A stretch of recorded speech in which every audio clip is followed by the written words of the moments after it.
Da bambina che sensazioni ti dava il cinema, adesso che invece sei attrice affermata?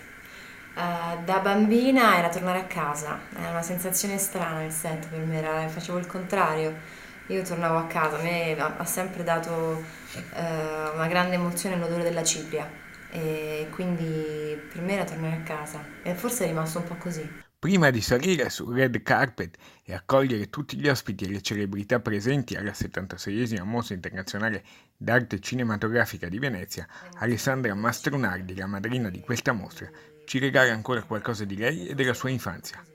Per prima cosa, essere attrice affermata non significa smettere di sognare, anzi.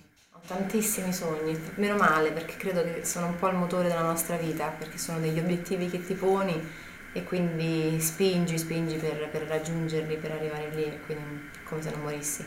Nel suo momento di gloria, Alessandra non dimentica chi l'ha scoperta. La mia prima agente si chiama Maria Rosaria Caracciolo e lei è stata la persona che mi ha vista quando ero molto piccola e mi ha detto secondo me hai qualcosa, vuoi provare?